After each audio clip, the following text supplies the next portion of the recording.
2019 में। तो यहाँ पे राजीव नगर रोड नंबर 6 में नई मंदिर बनी थी, शिव मंदिर। तो उसमें आके पूजा किए थे, हम लोगों से फिर मिले, बहुत दिनों के बाद फिर मुलाकात हुई, बात हुई। बट कहीं से कुछ भी ऐसा नहीं लग रहा था कि एक सेलिब्रिटी से बात कर रहा हूँ। जैसे वो बचपन में जैसे उनका एटीट्यूड था, बिल्कुल सेम वैसे ही था। बचपन में लोग को बहुत मोटिवेट करते थे, किसी के साथ अगर कोई प्रॉब्लम आ जाए तो लोगों को समझाना।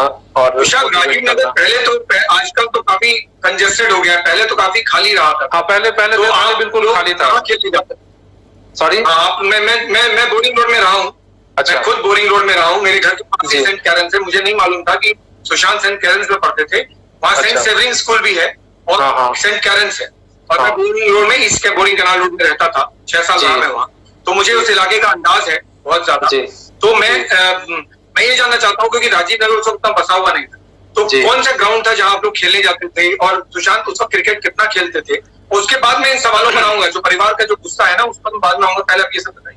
जी, एक्चुअली पहले जिस टाइम आप रहते थे और जो हम लोग का बचपन था, उस समय राजीव नगर में बहुत लिमिटेड घर था, मतलब काउंटेबल था। लोग एक दूसरे को जानते थे, कौन कहाँ रहते हैं, नहीं रहते हैं। और जो वहाँ पे 3 ग्राउंड पे हम लोगों ने साथ खेला था। एक तो जो अभी सुशांत सिंह राजपूत का जो भी घर है, उसके जस्ट अपोजिट साइड में एक छोटा सा ग्राउंड था। वहां पे वो और उनकी बहन है, ये लोग साथ में वहां पे खेलती थी। और जो मेन रोड, जो Rajiv Nagar road number 6 main road है, उसके अपोजिट साइड में एक बड़ा सा ग्राउंड था। तो जितने भी यहाँ पे राजीव नगर के जो भी लोग थे, जितने भी है, अभी भी सारे लोग हैं, तो हम लोग साथ में क्रिकेट खेलते थे। बहुत सारे मतलब याद है जो हम लोग साथ जुड़ा हुआ उनके साथ। विशाल, मुंबई पुलिस जिस तरह की जांच कर रही है, अब इस पर आते हैं कि मुंबई पुलिस जो जांच कर रही है, क्या आप लोग और फैमिली उससे सेटिस्फाइड? देखिए, जैसा कि आज मुंबई पुलिस का बयान आया कि उनका मानसिक संतुलन जो था वो ठीक नहीं, हम लोग बिल्कुल इससे सेटिस्फाई नहीं है।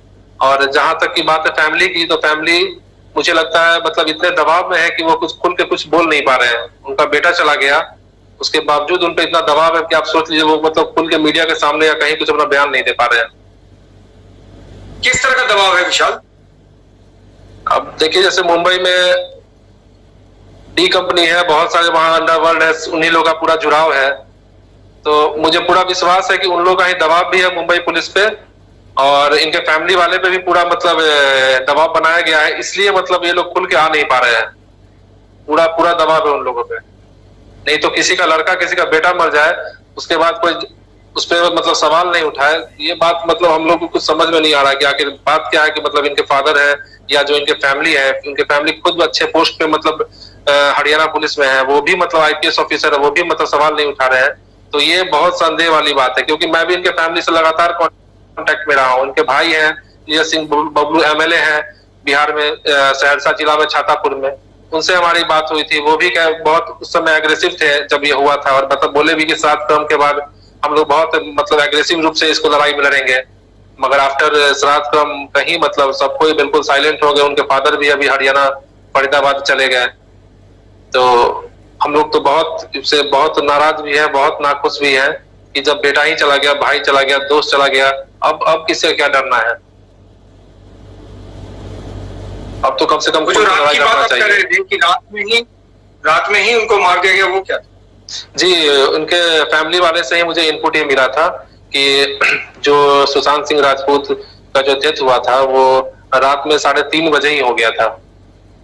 पोस्टमार्टम में भी शायद ये आया है कि रात में 3:30 बजे ही डेथ हो गया था। और जहां तक ये है, उसका जो नौकर था, नौकर के थैले से भी 22 लाख रुपया बरामद हुआ था। और हम लोग तो पटना में है, जो इनपुट मिला बस वही जान रहे हैं। मुंबई पुलिस वहां क्या कर रही है, क्या नहीं कर रही है, हम कैसे बता सकते हैं यहाँ से। बट हमारे पास ये इनपुट था कि रात में ही डेथ हो गई थी 3:30 बजे, और उसके बाद से सारा ये सब गेम ऐसे ही खेला जा रहा था, सब नाटक।